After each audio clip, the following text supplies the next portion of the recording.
Party ਦੇ ਉਸ ਮਤੇ ਨੂੰ ਨਾਮਨਜ਼ੂਰ ਕਰ ਦਿੱਤਾ ਗਿਆ ਜਿਸ ਤਹਿਤ ਪ੍ਰਧਾਨ ਮੰਤਰੀ ਜਸਟਿਨ ਟਰੂਡੋ ਦੀ chief of staff Katie Telford ਨੂੰ ਅਹੁਦੇ ਤੋਂ ਹਟਾਏ ਜਾਣ ਦੀ ਮੰਗ ਕੀਤੀ ਗਈ ਸੀ। ਪੂਰਾ ਮਾਮਲਾ ਦੇਸ਼ ਦੇ ਸਾਬਕਾ chief of defence staff general Jonathan Vance ਤੇ ਲੱਗੇ ਜਿਨਸੀ ਬਦਸਲੂਕੀ ਦੇ ਇਲਜ਼ਾਮਾਂ ਦੇ ਨਾਲ ਸੰਬੰਧਿਤ ਹੈ। ਇਸੇ ਮਾਮਲੇ ਵਿੱਚ केटी टेलफोर्ड ਨੂੰ ਨੌਕਰੀ ਤੋਂ ਹਟਾਏ ਜਾਣ ਲਈ ਹਾਊਸ ਆਫ ਕਾਮਨਸ ਵਿੱਚ ਮਤਾ ਪੇਸ਼ ਕੀਤਾ ਗਿਆ ਸੀ ਅਤੇ ਇਸ ਮਸਲੇ ਉੱਤੇ ਇਸ ਤੋਂ ਬਾਅਦ ਬਹਿਸ ਵੀ ਕੀਤੀ ਗਈ ਸੀ। ਤਾਂ ਦੱਸ ਦਈਏ ਕਿ ਪ੍ਰਧਾਨ ਮੰਤਰੀ ਜਸਟਿਨ ਟਰੂਡੋ ਨੇ ਲਗਾਤਾਰ ਟੈਲਫੋਰਡ ਦਾ ਬਚਾਅ ਕੀਤਾ ਤੇ ਕਿਹਾ ਕਿ ਜਦ ਇਹ ਮਾਮਲਾ ਉਜਾਗਰ ਹੋਇਆ ਸੀ ਤਾਂ ਉਸ ਵੇਲੇ ਸ਼ਿਕਾਇਤ ਦੇ ਪੂਰੇ ਵੇਰਵੇ ਸਾਹਮਣੇ ਨਹੀਂ ਸਨ ਆਏ। ਇਸੇ ਮਾਮਲੇ ਵਿੱਚ ਐਨਡੀਪੀ ਦਾ ਕਹਿਣਾ ਹੈ ਕਿ ਜੇਕਰ ਕਿਸੇ ਦੀ ਜ਼ਿੰਮੇਵਾਰੀ ਬਣਦੀ ਹੈ ਤਾਂ ਉਹ ਪ੍ਰਧਾਨ ਮੰਤਰੀ ਜਸਟਿਨ ਟਰੂਡੋ ਅਤੇ ਰੱਖਿਆ ਮੰਤਰੀ ਹਰਜੀਤ ਸਿੰਘ ਸੱਜਣ ਦੀ ਬਣਦੀ ਹੈ, ਨਾ ਕਿ ਕਿਸੇ ਸਟਾਫਰ ਦੀ। ਅੱਜ ਇਸ ਮਤੇ ਦੇ ਹੱਕ ਵਿੱਚ ਪੈਣ ਵਾਲੀਆਂ 122 ਵੋਟਾਂ ਦੇ ਮੁਕਾਬਲੇ ਇਸ ਦੇ ਵਿਰੁੱਧ 209 ਵੋਟਾਂ ਪਈਆਂ। Prime Minister, there were outstanding allegations of sexual misconduct against him. Yes or no? The Right Honourable Prime Minister. Mr. Speaker, allow me to correct the record when the Leader of the Opposition says we've done nothing since we got elected. On the contrary, since 2015 we listened to survivors, we strengthened laws against intimate partner violence, we made investments to prevent and address gender-based violence. We put forward the first ever federal strategy to prevent gender-based violence in June 2017 with $200 million provided. We put forward a national action plan against gender-based violence with support of provinces, territories and Indigenous partners.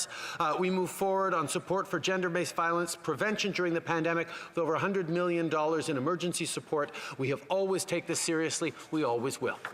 Honourable Leader of the Opposition. Does Katie Telford write those notes for the Prime Minister? Because he did not listen to survivors, Mr. Speaker. 3 years ago, he ignored one. The Prime Minister's scandals are like the 5 stages of grief. First is denial. Next is explaining. After that, let's find a retired Supreme Court judge. Then it becomes a learning opportunity for everybody. But there's never any accountability for this Prime Minister. Well, accountability starts today. Who is the Prime Minister going to hold to account in his office for covering up sexual misconduct allegations for 3 years? Honourable Prime Minister. Speaker, while the Conservatives look for partisan attacks, we will continue to focus on what matters. The reality is, as we've seen it time and time again, far too many survivors, women and men, don't feel comfortable coming forward, don't get the institutional support they need, and that is why we need to make transformational change to the Canadian Armed Forces and indeed right across the country. Those are the things we've moved forward with over the past many years, but we know we need to do much. No one should feel unsafe in coming forward to share their experiences. There need to be accountability, there need to be consequences, and that's what we've always worked on. ਤੇ ਨਵੀਆਂ ਮਾਵਾਂ ਨੂੰ employment insurance ਨਾਲ ਪੂਰੀ ਤਰ੍ਹਾਂ ਲੈਸ maternity leave ਲੈਣ ਦੇ ਰਾਹ ਵਿੱਚ ਅੜਿੱਕਾ ਬਣਨ ਵਾਲੀਆਂ ਚੋਰ ਮੋਰੀਆਂ ਬੰਦ ਕਰਨ ਲਈ ਫੈਡਰਲ ਸਰਕਾਰ ਉੱਤੇ 4 ਚੁਫੇਰਿਓਂ ਦਬਾਅ ਪੈ ਰਿਹਾ ਹੈ। ਵਿਰੋਧੀ ਧਿਰ ਕੰਜ਼ਰਵੇਟਿਵਸ ਦੇ ਵੱਲੋਂ ਲਿਬਰਲਸ ਨੂੰ ਇਹ ਆਖਿਆ ਜਾ ਰਿਹਾ ਹੈ ਕਿ ਉਹ ਉਸ ਸੂਰਤ ਵਿੱਚ ਵੀ ਗਰਭਵਤੀ ਮਾਤਾਵਾਂ ਨੂੰ ਫੁੱਲ ਇੰਪਲੋਇਮੈਂਟ ਇੰਸ਼ੋਰੈਂਸ ਪੇਰੈਂਟਲ ਲੀਵ ਲੈਣ ਦੇ ਲਈ ਯੋਗ ਕਰਾਰ ਦੇਣ ਜੇ ਉਹ ਇਸ ਸਮੇਂ ਫੈਡਰਲ ਅਨਇੰਪਲੋਇਮੈਂਟ ਏਡ ਲੈ ਰਹੀਆਂ ਹੋਣ। ਇਸ ਤਰ੍ਹਾਂ ਦੀ ਹੀ ਮੰਗ ਫੈਡਰਲ ਐਨਡੀਪੀ ਵੱਲੋਂ ਇੰਪਲੋਇਮੈਂਟ ਮੰਤਰੀ ਕਾਰਲਾ ਕੁਆਤਰੋ ਤੋਂ ਕੀਤੀ ਗਈ। ਇਸ ਵਿੱਚ ਆਖਿਆ ਗਿਆ ਕਿ ਇਸ ਸਮੇਂ ਬੇਰੁਜ਼ਗਾਰ ਮਾਵਾਂ ਦੇ ਇੰਪਲੋਇਮੈਂਟ ਇੰਸ਼ੋਰੈਂਸ ਲਈ ਯੋਗ ਹੋਣ ਦੇ ਮਾਪਦੰਡ ਬਹੁਤੇ ਕਾਰਗਰ ਨਹੀਂ ਹਨ। ਇਸ ਸਮੇਂ ਵਰਕਰਸ ਨੂੰ ਇੰਪਲੋਇਮੈਂਟ ਇੰਸ਼ੋਰੈਂਸ ਬੈਨੀਫਿਟ ਲਈ ਯੋਗ ਹੋਣ ਵਾਸਤੇ ਕੰਮ ਉੱਤੇ ਘੱਟੋ ਘੱਟ ਕੁਝ ਘੰਟੇ ਬਿਤਾਉਣ ਦੀ ਲੋੜ ਪੈਂਦੀ ਹੈ। ਜਦੋਂ ਕੋਈ ਨਵੀਂ ਮਾਂ ਅਜਿਹੀ ਇੰਪਲੋਇਮੈਂਟ ਇੰਸ਼ੋਰੈਂਸ ਬੈਨੀਫਿਟ ਲੈ ਰਹੀ ਹੋਵੇ, ਬੱਚੇ ਨੂੰ ਜਨਮ ਦਿੰਦੀ ਹੈ ਤਾਂ ਉਹਨਾਂ ਨੂੰ ਨਵਾਂ ਇੰਪਲੋਇਮੈਂਟ ਇੰਸ਼ੋਰੈਂਸ ਕਲੇਮ ਫਾਈਲ ਕਰਨਾ ਪੈਂਦਾ ਹੈ। ਇਸ ਤੋਂ ਭਾਵ ਹੈ ਕਿ ਮਹਾਮਾਰੀ ਕਾਰਨ ਭਾਵੇਂ ਉਹ ਕੰਮ ਤੋਂ ਅਸਮਰੱਥ ਹੋਣ ਪਰ ਮੌਕੇ ਦੇ ਹਿਸਾਬ ਨਾਲ ਲੋੜ ਪੂਰੀ ਕਰਨੀ ਪੈਂਦੀ ਹੈ। ਵਿਰੋਧੀ ਧਿਰਾਂ ਦੇ ਕ੍ਰਿਟਿਕਸ ਦਾ ਕਹਿਣਾ ਹੈ ਕਿ ਉਹਨਾਂ ਨੂੰ ਇਸ ਗੱਲ ਦੀ ਚਿੰਤਾ ਹੈ ਕਿ ਨਵੇਂ ਮਾਪਿਆਂ ਨੂੰ ਆਮਦਨ ਤੋਂ ਬਿਨਾਂ ਹੀ ਘਰ ਵਿੱਚ ਰਹਿਣ ਲਈ ਮਜਬੂਰ ਕੀਤਾ ਜਾ ਰਿਹਾ ਹੈ ਜਾਂ ਫਿਰ ਉਹਨਾਂ ਤੇ ਤਿਆਰ ਤੇ ਸਮਰੱਥ ਹੋਣ ਤੋਂ ਪਹਿਲਾਂ ਹੀ ਉਹਨਾਂ ਨੂੰ ਕੰਮ ਦੀ ਤਲਾਸ਼ ਲਈ ਮਜਬੂਰ ਕੀਤਾ ਜਾ ਸਕਦਾ ਹੈ। ਉਧਰ ਅਲਬਰਟਾ ਸੂਬੇ ਵਿੱਚ ਕੋਵਿਡ ਦੇ ਮਾਮਲੇ ਲਗਾਤਾਰ ਸਾਹਮਣੇ ਆ ਰਹੇ ਨੇ। ਸਥਿਤੀ ਨੂੰ ਕਾਬੂ ਕਰਨ ਲਈ ਸੂਬਾ ਸਰਕਾਰ ਅਤੇ ਸੰਘੀ ਸਰਕਾਰ ਦੀਆਂ ਕੋਸ਼ਿਸ਼ਾਂ ਲਗਾਤਾਰ ਜਾਰੀ ਹਨ। ਸੂਬੇ ਅੰਦਰ 3 ਹਫ਼ਤਿਆਂ ਲਈ ਨਵੀਆਂ ਪਾਬੰਦੀਆਂ ਵੀ ਲਾਗੂ ਕੀਤੀਆਂ ਗਈਆਂ। ਅੱਜ ਤੋਂ 30 ਸਾਲ ਅਤੇ ਇਸ ਤੋਂ ਵੱਧ ਉਮਰ ਦੇ ਲੋਕਾਂ ਲਈ ਵੈਕਸੀਨੇਸ਼ਨ ਦਾ ਕੰਮ ਵੀ ਸ਼ੁਰੂ ਹੋ ਚੁੱਕਿਆ ਹੈ।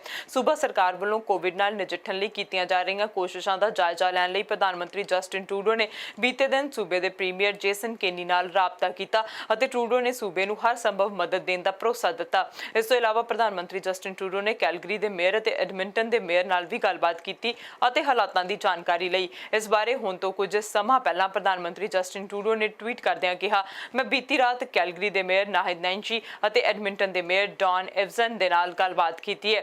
ਅਸੀਂ ਕੈਲਗਰੀ, ਐਡਮਿੰਟਨ ਅਤੇ ਪੂਰੇ ਸੂਬੇ ਵਿੱਚ ਮੌਜੂਦਾ ਕੋਵਿਡ-19 ਦੀ ਸਥਿਤੀ ਦੀ ਗੰਭੀਰਤਾ ਬਾਰੇ ਚਰਚਾ ਕੀਤਾ। ਮੈਂ ਉਹਨਾਂ ਨੂੰ ਦੱਸ ਦਿੱਤਾ ਕਿ ਸੰਘੀ ਸਰਕਾਰ ਮੌਜੂਦਾ ਸਥਿਤੀ ਨਾਲ ਨਿਪਟਣ ਵਾਸਤੇ ਕਿਸੇ ਵੀ ਢੰਗ ਨਾਲ ਸਹਾਇਤਾ ਕਰਨ ਲਈ ਤਿਆਰ ਹੈ। ਅਲਬਰਟਾ ਸੂਬੇ ਵਿੱਚ ਵੱਧਦੇ ਕੋਵਿਡ ਮਾਮਲਿਆਂ ਕਾਰਨ 5 ਮਈ ਤੋਂ ਨਵੀਆਂ ਪਾਬੰਦੀਆਂ ਲਾਗੂ ਕੀਤੀਆਂ ਗਈਆਂ। ਇਹਨਾਂ ਪਾਬੰਦੀਆਂ ਦੀ ਉਲੰਘਣਾ ਕਰਨ ਵਾਲਿਆਂ ਨੂੰ $1000 ਤੋਂ ਲੈ ਕੇ $2000 ਤੱਕ ਦਾ ਜੁਰਮਾਨਾ ਹੋਣ ਦੀ ਤਜਵੀਜ਼ ਵੀ ਦਿੱਤੀ ਗਈ ਹੈ। ਅਲਬਰਟਾ ਦੇ ਕੋਵਿਡ-19 ਕ੍ਰਾਈਸਿਸ ਨੂੰ ਦੇਖਦਿਆਂ ਹੋਇਆਂ Canada the house of Commons ਦੇ ਵਿੱਚ ਐਮਰਜੈਂਸੀ ਡਿਬੇਟ ਵੀ ਕਰਵਾਈ ਗਈ, ਪਰ ਇਸ ਡਿਬੇਟ ਦਾ ਕੋਈ ਵੀ ਨਤੀਜਾ ਨਾ ਨਿਕਲਿਆ। Speaker, and I want to thank the Speaker for allowing us to have this debate today. It's an extremely important debate, and I am grateful to have the opportunity to stand and represent my constituents and represent all people in Alberta and across Canada who are deeply concerned about what is happening in my province. We're here tonight because my province is in crisis, and that crisis is threatening all of Canada. Once again, Alberta has reported nearly 2,000 new cases of COVID-19 today.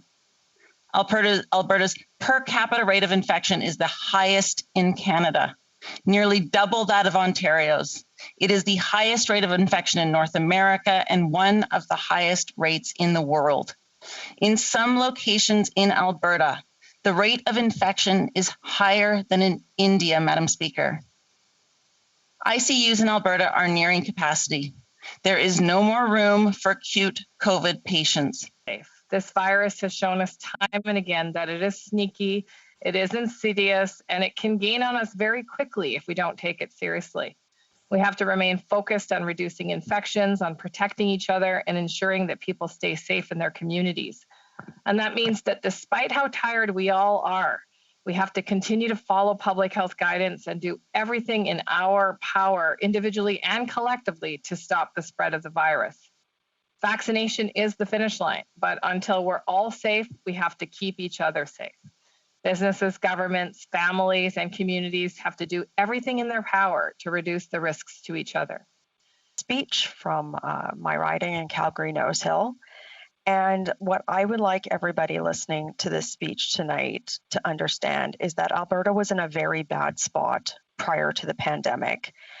We were in a severe economic downturn, and that really exacerbated part of the problem that we've faced here over the last year and a half. I would argue that in a lot of ways it's been worse. So, I know that there's been a lot of conversation, and I've watched the media narrative play out over the last 72 hours about, I don't comments like, well, why aren't restrictions working in Alberta like they are in other places? Or, what about all of these, sort of the implication that Albertans aren't following the rules. Here's the reality from Calgary. People need to eat.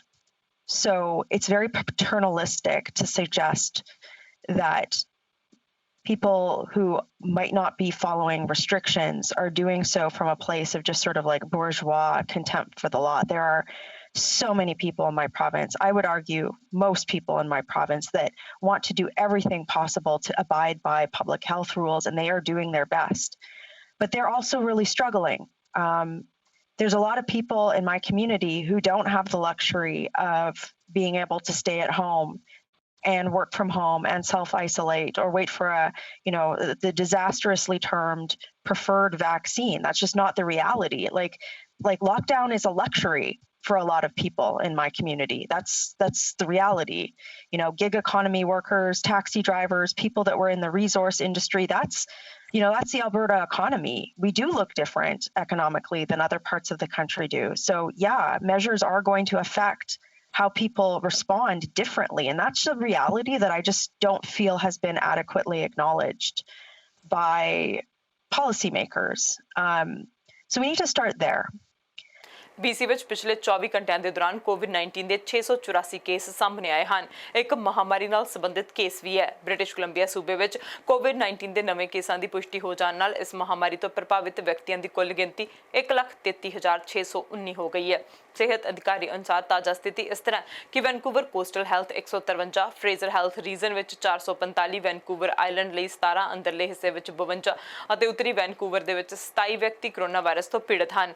6,802 active case ਹਨ। ਸੂਬੇ ਵਿੱਚ ਪਿਛਲੇ ਦਿਨਾਂ ਦੇ ਦੌਰਾਨ COVID-19 ਦੇ ਨਾਲ ਇੱਕ ਨਵੀਂ ਮੌਤ ਦੀ ਪੁਸ਼ਟੀ ਕੀਤੀ ਗਈ ਹੈ ਤੇ ਮੌਤਾਂ ਦੀ ਕੁੱਲ ਗਿਣਤੀ 1595 ਦੱਸੀ ਜਾ ਰਹੀ ਹੈ। ਇਹ ਸਾਰੀਆਂ ਮੌਤਾਂ ਹਸਪੀਟਲ ਵਿੱਚ ਹੋਈਆਂ ਹਨ। ਅੱਜ ਬਰੀਫਿੰਗ ਦੇ ਦੌਰਾਨ ਡਾਕਟਰ ਬੋਨੀ ਹੈਨਰੀ ਨੇ ਇਹ ਜਾਣਕਾਰੀ ਸਾਂਝੀ ਕਰਦਿਆਂ ਦੱਸਿਆ ਕਿ ਹੁਣ 457 ਪੀੜਤ ਵਿਅਕਤੀ ਹਸਪਤਾਲਾਂ ਵਿੱਚ ਇਲਾਜ ਅਧੀਨ ਹਨ, ਜਿਨ੍ਹਾਂ ਵਿੱਚੋਂ 154 ਮਰੀਜ਼ਾਂ ਦੀ ICU ਦੇ ਵਿੱਚ ਦੇਖਭਾਲ ਕੀਤੀ ਜਾ ਰਹੀ ਹੈ। 1,25,025 ਲੋਕ ਰਿਕਵਰ ਵੀ ਹੋ ਚੁੱਕੇ ਨੇ। ਅੱਜ 2 ਮਿਲੀਅਨ ਡੋਜ਼ਸ ਦਿੱਤੀਆਂ ਜਾ ਚੁੱਕੀਆਂ ਹਨ। ਇਸ ਨਾਲ ਇੱਕ ਮੀਲ ਪੱਥਰ ਤੱਕ ਪਹੁੰਚ ਕੀਤੀ ਗਈ ਹੈ। ਇੱਕ ਔਰਤ ਦੀ ਐਸਟਰਾਜੈਨਕਾ ਵੈਕਸੀਨ ਨਾਲ ਬਲੱਡ ਕਲੌਟਸ ਬਣਨ ਦੀ ਵੀ ਖਬਰ ਸਾਂਝੀ ਕੀਤੀ ਗਈ। ਪੀੜਤ ਦੀ ਉਮਰ 40 ਸਾਲ ਦੇ ਦਰਮਿਆਨ ਦੱਸੀ ਗਈ ਹੈ। ਡਾਕਟਰ ਬੋਨੀ ਹੈਨਰੀ ਨੇ ਜਾਣਕਾਰੀ ਦਿੱਤੀ ਕਿ ਉਸ ਦੀ ਹਾਲਤ ਹੁਣ ਸਥਿਰ ਹੈ।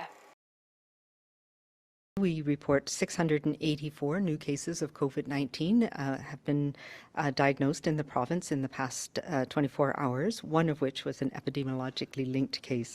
So that brings our total in the province to 133,619 people diagnosed with COVID-19. Of those, 153 people are in the Vancouver Coastal Health Region, 445 are here in the Fraser Health Region, 17 people live on the Vancouver Island Health Region, 52 people live in the Interior Health Region, and 27 in the Northern Health Region. That leaves us with 6,802 active cases across British Columbia, of whom 457 people are in hospital now, 154 of them in critical care or ICU. And 125,025 people have now recovered from COVID-19. We have no new outbreaks to report today, leaving us with 4 active outbreaks in long-term care assisted living or independent living and 3 in our acute care facilities. We have 1 additional death to report in the last few days, bringing our total to 1,595 people who have died from COVID-19 in British Columbia. And as always, our condolences go out to the families, to the caregivers, and to the communities. We mourn the loss of each and every individual along with you. I would like also to share that we have had our first case of vaccine-induced immune thrombotic thrombocytopenia, or VIT, that we have seen around the world and across the country. And this was following a receipt of an AstraZeneca COVID-19 vaccination. The person is a woman in their 40s. She is stable and currently receiving treatment in hospital in Vancouver Coastal Health. This is something that we know is rare, but is associated with the AstraZeneca vaccines that we have been receiving here in Canada. The recent update of this safety signal with the information that we have from around the world is that the likelihood of this happening is about 1 in 100,000 doses. There is, however, a test that can help determine if you do have this syndrome, and there is treatment. But of course, recognizing symptoms and getting treatment early is important. And I know there are a lot of people who've received this vaccine. It's an important part of our program, particularly over the last few months as we've been dealing with this new surge in cases in our 3rd wave. Fraser health ਵੱਲੋਂ ਇਲਾਕਾ ਨਿਵਾਸੀਆਂ ਨੂੰ ਉਤਸ਼ਾਹਿਤ ਕੀਤਾ ਜਾ ਰਿਹਾ ਹੈ ਕਿ ਵੈਕਸੀਨੇਟ ਹੋਣ ਲਈ ਰਜਿਸਟਰ ਕੀਤਾ ਜਾਵੇ। ਫਰੇਜ਼ਰ ਹੈਲਥ ਦਾ ਕਹਿਣਾ ਹੈ ਕਿ ਵੈਕਸੀਨ ਹਾਸਲ ਕਰਨ ਲਈ ਰਜਿਸਟਰ ਕਰਨ ਲਈ ਕੁਝ ਥਾਵਾਂ ਤੇ ਕਿਓਸਕ ਵੀ ਸਥਾਪਿਤ ਕੀਤੇ ਜਾ ਰਹੇ ਹਨ। ਇੱਥੇ ਪਹੁੰਚ ਕੇ ਰਜਿਸਟਰ ਕੀਤਾ ਜਾ ਸਕੇਗਾ। ਜੇਕਰ ਅਜਿਹਾ ਕਰਦੇ ਹੋਏ ਕਿਸੇ ਜਗ੍ਹਾ ਦੀ ਜਾਣਕਾਰੀ ਦਿੱਤੀ ਜਾਂਦੀ ਹੈ ਕਿ ਮੌਕੇ ਤੇ ਹੀ ਵੈਕਸੀਨ ਉਪਲਬਧ ਹੋਵੇ ਤਾਂ ਉਸ ਮੌਕੇ ਵੈਕਸੀਨ ਹਾਸਲ ਵੀ ਕੀਤੀ ਜਾ ਸਕੇਗੀ। ਹਾਲਾਂਕਿ ਇਹ ਵੀ ਸਪਸ਼ਟ ਕੀਤਾ ਗਿਆ ਕਿ ਇਹ ਰਜਿਸਟਰ ਕਰਨ ਦੇ ਲਈ ਸਥਾਪਿਤ ਕੀਤੇ ਗਏ ਕਿਓਸਕ ਹੋਣਗੇ। ਇਹਨਾਂ ਨੂੰ ਕਿਸੇ ਪ੍ਰਕਾਰ ਦਾ ਡ੍ਰੌਪ ਇਨ ਵੈਕਸੀਨੇਸ਼ਨ ਕਲੀਨਿਕ ਨਾ ਸਮਝਿਆ ਜਾਵੇ। ਅੱਜ ਗਿਲਫਰਡ ਮਾਲ ਵਿੱਚ ਦੁਪਹਿਰ 12:30 ਵਜੇ ਤੋਂ 4 ਵਜੇ ਤੱਕ ਕਿਓਸਕ ਸਥਾਪਿਤ ਕੀਤਾ ਗਿਆ ਸੀ। ਹੁਣ शुक्रवार मई 7 ਨੂੰ ਸਵੇਰ 9:30 ਵਜੇ ਤੋਂ ਲੈ ਕੇ 11:30 ਵਜੇ ਤੱਕ 120 ਸਟਰੀਟ ਅਤੇ 82 ਐਵੇਨਿਊ ਤੇ ਸਥਿਤ ਰੀਅਲ ਕੈਨੇਡੀਅਨ ਸੁਪਰ ਸਟੋਰ ਅਤੇ ਮਈ 7 ਨੂੰ ਦੁਪਹਿਰ 1 ਵਜੇ ਤੋਂ 4 ਵਜੇ ਤੱਕ ਸਟ੍ਰਾਬੇਰੀ ਹਿਲ ਸ਼ਾਪਿੰਗ ਸੈਂਟਰ ਵਿੱਚ ਰਜਿਸਟਰ ਕਰਨ ਦੇ ਲਈ ਕਿਓਸਕ ਲਗਾਏ ਜਾਣਗੇ। Right now, protecting our caregivers means registering right away. Every adult 18 years and over are eligible, so please take your time right now to take the 3 easy steps to get registered, to book your appointment, and to get immunized as soon as possible. Fraser Health has the capacity to deliver more than 20,000 vaccines a day. We have made great strides in protecting our frontline workers, and also in areas of concern where we have had additional transmission or high-risk communities. We have invited all of the police, fire, teachers, bylaw, daycare, and grocery store workers as well, and that has expanded regionally. I'd like to recognize our local community and government partners as well, our mayors, communities, MLAs, industry networks, and organizations. And they have been tremendously helpful throughout the pandemic and continue to support us throughout our immunization efforts. While it remains critical that we continue to follow public health measures, I'd like to remind everyone again, for us to put the pandemic behind us, let's go through the 3 steps, 1 being registering, 2 booking, and 3rd getting your shot as soon as you're eligible. BC ਵਿੱਚ ਆਪਣੇ zone ਤੋਂ ਬਾਹਰ ਗੈਰ ਜ਼ਰੂਰੀ ਆਵਾਜਾਈ ਸੰਬੰਧੀ ਲਗਾਈਆਂ ਗਈਆਂ ਪਾਬੰਦੀਆਂ ਦੀ ਉਲੰਘਣਾ ਕਰਨ ਵਾਲੇ ਲੋਕਾਂ ਨੂੰ ਚੈੱਕ ਕਰਨ ਲਈ ਹੁਣ ਅੱਜ ਵੀਰਵਾਰ 6 ਮਈ ਤੋਂ RCMP ਵੱਲੋਂ 4 ਥਾਵਾਂ ਤੇ ਨਾਕੇ ਲਗਾਏ ਜਾਣਗੇ ਅਤੇ ਇਹਨਾਂ ਨਾਕਿਆਂ ਨੂੰ ਪਾਰ ਕਰਨ ਸਮੇਂ ਆਪਣੇ ਜ਼ੋਨ ਤੋਂ ਬਾਹਰ ਜਾਣ ਵਾਲੇ ਵਿਅਕਤੀ ਨੂੰ ਆਪਣਾ ਨਾਮ, ਡਰਾਈਵਿੰਗ ਲਾਇਸੈਂਸ, ਘਰ ਦਾ ਪਤਾ ਤੇ ਯਾਤਰਾ ਕਰਨ ਦਾ ਕਾਰਨ ਦੱਸਣ ਲਈ ਕਿਹਾ ਜਾ ਸਕਦਾ ਹੈ। ਇਹਨਾਂ ਨਾਕਿਆਂ ਤੇ ਤਾਇਨਾਤ ਪੁਲਿਸ ਆਫੀਸਰ ਦੇ ਨਿਰਦੇਸ਼ ਨਾ ਮੰਨਣ ਵਾਲੇ ਨੂੰ $230 ਦਾ ਜੁਰਮਾਨਾ ਹੋ ਸਕਦਾ ਹੈ ਅਤੇ ਜ਼ੋਨ ਤੋਂ ਬਾਹਰ ਯਾਤਰਾ ਕਰਨ ਵਾਲੇ ਨੂੰ $575 ਦਾ ਜੁਰਮਾਨਾ ਹੋ ਸਕਦਾ ਹੈ। BC RCMP ਵੱਲੋਂ ਜਾਰੀ ਕੀਤੀ ਜਾਣਕਾਰੀ ਦੇ ਅਨੁਸਾਰ ਇਹ ਬਲੌਕਿੰਗ ਹਾਈਵੇ 1 ਅਤੇ ਬਾਸਟਨ ਬਾਰ ਇਲਾਕੇ ਵਿੱਚ ਹਾਈਵੇ 3 ਉੱਪਰ ਮੈਨਿੰਗ ਪਾਰਕ ਇਲਾਕੇ ਵਿੱਚ ਹਾਈਵੇ 5 ਅਤੇ ਓਲਡ ਟੂਲ ਬੂਥ ਏਰੀਆ ਅਤੇ ਹਾਈਵੇ 99 ਤੇ ਲਿਲੋਇਟ ਏਰੀਆ ਤੇ ਲਗਾਏ ਜਾਣਗੇ।